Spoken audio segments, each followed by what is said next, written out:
माननीय अध्यक्ष जी, अभी गौरव गोगोई जी कह रहे थे कि संस्थाओं को टार्निश किया जा रहा है, इंस्टीट्यूशन तोड़े जा रहे हैं।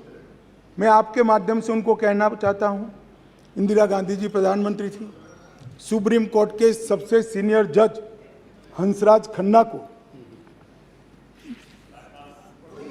नहीं, सुप्रीम कोर्ट के 4 जजों को बाईपास कर श्री हंसराज खन्ना को जज बनाया गया और बाद में अपने मुकदमे में स्टे लिया गया। माननीय अध्यक्ष जी, सीएजी को सरकारी कामकाज से दूर रखने का काम इंदिरा गांधी जी ने किया। जेएनयू पर ताला लगाने का काम इंदिरा गांधी ने किया था। यूपीएससी जैसी स्वायत्त लोकतांत्रिक संस्था को, इसके अधिकारों को छीनने का काम इंदिरा गांधी जी ने कहा। भैया, आपको इतिहास मालूम नहीं है?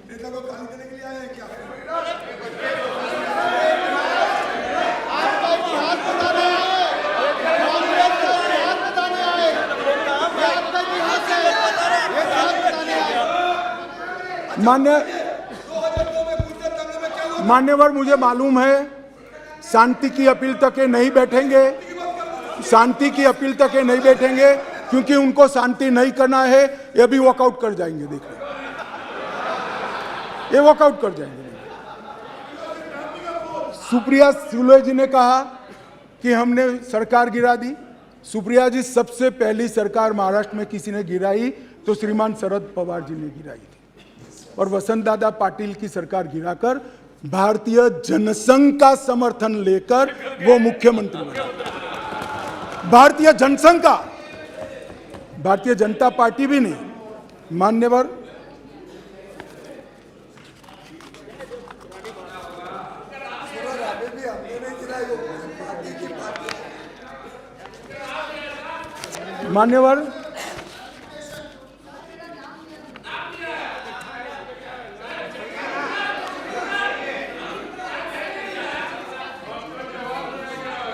नहीं दीजिए, मान्यवर, इनका जवाब सुन लीजिए। सर, जोशी जी उसके कन्वीनर थे। नहीं, कन्वीनर बरोबर है, मुख्यमंत्री कौन बना? सत्ता किसने भोगी? सत्ता का सुख किसने प्राप्त किया? शरद पवार जी ने किया। उसमें भारतीय जनता पार्टी नहीं थी। मान्यवर, तरुण गोगोई जी ने चीन की बात निकाली। गौरव गोगोई जी ने चीन की बात निकाली। माननीय मोदी जी तो एक अंतर्राष्ट्रीय बहुराष्ट्रीय मीटिंग में चीन के राष्ट्राध्यक्ष को मिले थे, इसमें कोई आपत्ति नहीं है, मगर मोदी जी ने हिंदी चीनी भाई भाई के नारे नहीं लगाए थे, जिससे 62 जैसी करारी हार का सामना करना पड़ा। और श्री जवाहरलाल नेहरू जी तो इसी सदन में आकाशवाणी पर बोल गए थे, बाय बाय आसाम। ये तो हमारे सेना के जवानों ने आसाम को बचाया मान्यवर, और चीन ने एक तरफा समाधान किया, तब बचा।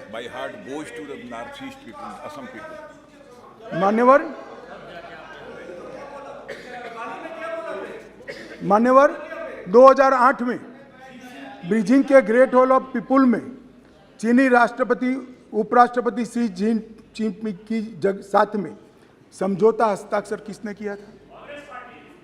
कौन था वहां? कौन था? और ये हमें सवाल पूछ रहे हैं। मान्यवर, चीनी दूतावास की वेबसाइट पर एक तस्वीर है जिसमें ओलंपिक में चीनियों की मेजबानी से किए जा रहे गांधी वाड्रा परिवार की एक पूरी तस्वीर है, जिसमें पूरा मैच खाने की चीजों से भरा है। ये कोई अंतर्राष्ट्रीय संवाद या गोष्ठी नहीं थी। मान्यवर, अभी एक न्यूज लिंक का खुलासा हुआ है, न्यूज क्लिक का खुलासा हुआ है। अब न्यूज क्लिक ये सारे लोगों को बहुत पसंद है, क्योंकि हमें गाली बोलते हैं, मोदी जी को सवाल पूछते हैं तो बड़े खुश हो जाते हैं, कुछ इनपुट्स भी देते हैं, कुछ वहाँ से ली हुई चीज़ों को फॉरवर्ड भी करते हैं। सबके सब है, पूरा यूपीए का गठबंधन है मान्यवर।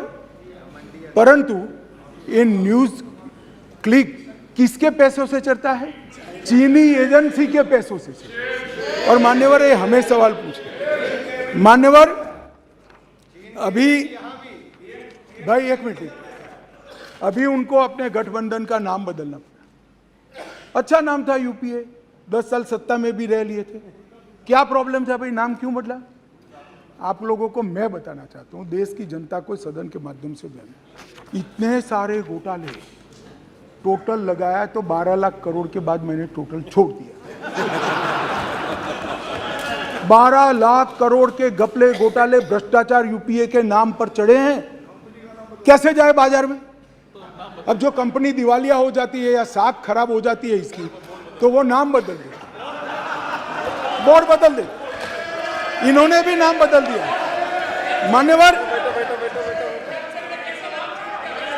मान्यवर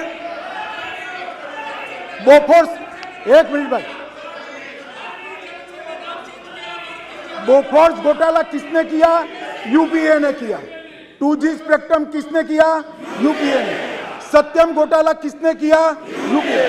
कॉमनवेल्थ घोटाला किसने किया? यूपीए ने। कोयला घोटाला किसने किया? यूपीए ने। टाटा ट्रक घोटाला किसने किया? यूपीए ने। वोट के बदले नोट का घोटाला किसने किया? यूपीए। आदर्श घोटाला किसने किया? यूपीए ने। नेशनल हेराल्ड का घोटाला किसने किया? यूपीए।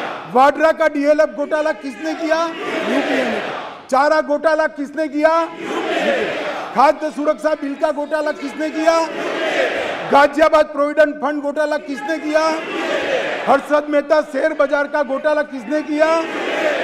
हसन अली का हवाला घोटाला किसने किया? आईपीएल का घोटाला किसने किया? LIC हाउसिंग का घोटाला किसने किया? मधु कोड़ा घोटाला किसने किया? फायर फ्रंट सबमरीन घोटाला किसने किया? और कांग्रेस अध्यक्ष की यात्रा का भी घोटाला किसने किया? अब साहब इनके पास नाम बदलने के अलावे कोई रास्ता नहीं रहा है।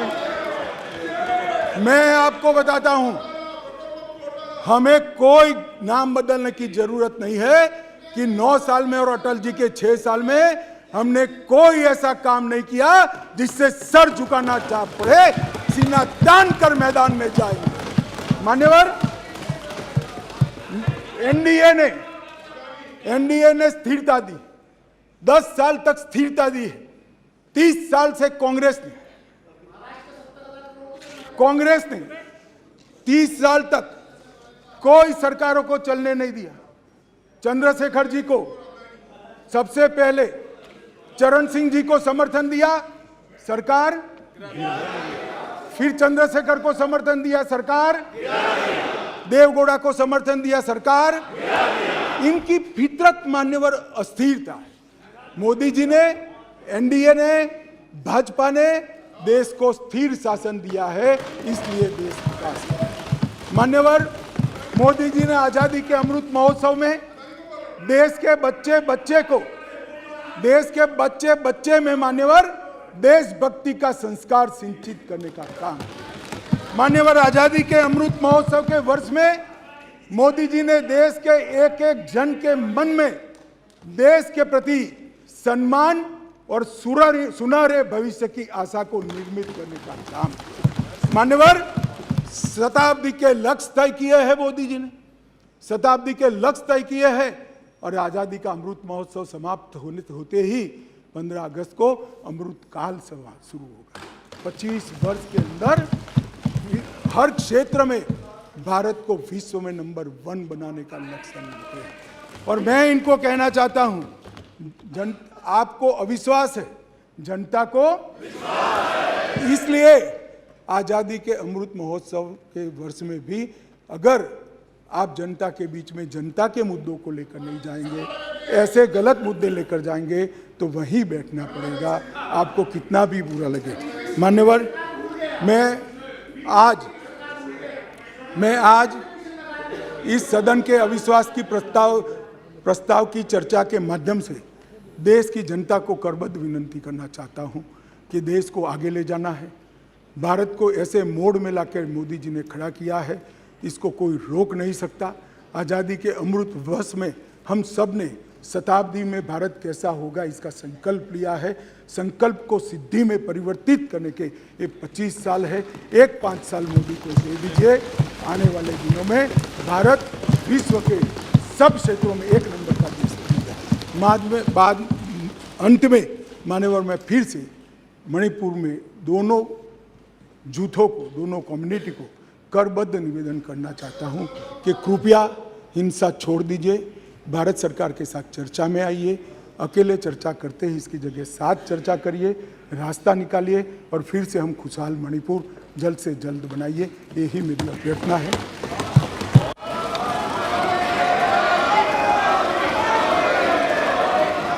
माननीय सदस्यगण, मैं पुनः सुबह की घटना के लिए माननीय सदस्य को अंतिम बार चेतावनी दे रहा हूं। टीएन प्रतापन को, सुबह टीएन प्रतापन ने जिस तरीके से सदन की गरिमा और आसन की गरिमा को कम करने का प्रयास किया है, ये सदन की गरिमा के लिए अनुकूल नहीं है। मैं किसी भी सदस्य के खिलाफ कार्रवाई नहीं करना चाहता, लेकिन अगर इस तरीके की घटना घटेगी तो मैं कार्रवाई करूंगा। सभा की कार्रवाई गुरुवार दिनांक 10